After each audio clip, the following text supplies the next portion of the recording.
Hey everyone, just a devotional thought for Thursday of Passion Week, April the 9th. In John 13, we see an unusual event. Well, it's unusual to us. Jesus washes the feet of the disciples. Now they're about to observe Passover, and of course, Peter protests loudly, "Don't just wash my feet, give me a shower." Now, this job of washing feet was reserved for the lowest of slaves, and it was a pretty common practice to wash the dust, the grit, and the grime off your feet as you entered. And a slave would do that. But did you notice that none of the disciples did this? Now, think about the events. Jesus is going to the cross, and he's telling the disciples this. We see it in Matthew, Mark, Luke, and John. All the Gospels cover this area. Judas has already made his agreements with the priests, the politicians, and everyone that just wanted Jesus to just go away. And Jesus tells the disciples that one of you is going to betray me, and he hands Judas the bread, and Judas immediately leaves. After Judas leaves, Jesus tells the disciples in John 13:34, "A new commandment I give to you, that you love one another.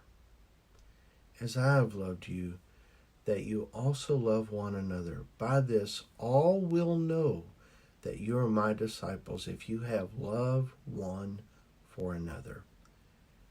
They'll know you are my disciple if you have love for one another.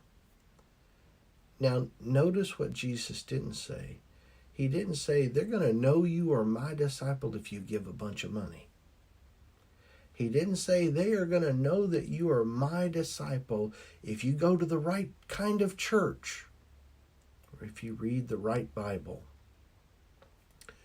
The true test of a disciple is love for one another.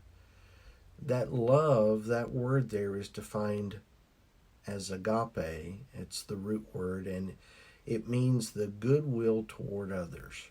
Now, most churches have a church covenant. It's like a code of conduct, and if you read it closely, you'll discover what that kind of love looks like. In our church covenant, which is attached to our bylaws, and it's the very front section, it says things like to walk together, to walk through life together, to contribute to the church, to attend, to pray for one another, to minister to one another, to avoid gossip, to not be easily offended, to be mission-minded, the mission of sharing the gospel, and to be kingdom-focused. And I paraphrased all of that, but you can read it if you like. And when we show that kind of love for one another, that draws people to Christ.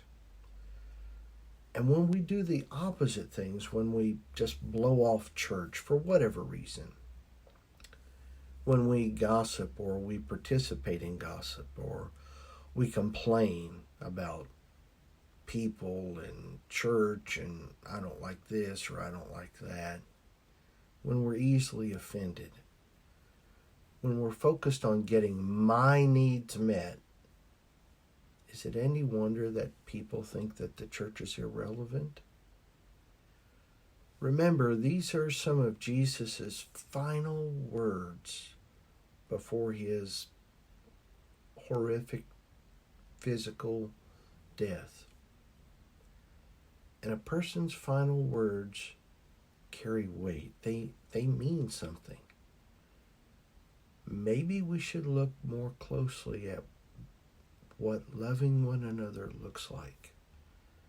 Now, right now, many people are doing a great job of that in our church and in our community. But when life kind of comes back to normal, will we continue to obey those words? Or are we just going to go back to the way life was before? It's something to think about on this Thursday when Jesus focused on loving one another. Let you and I do that this week. God bless you. We'll see you tomorrow.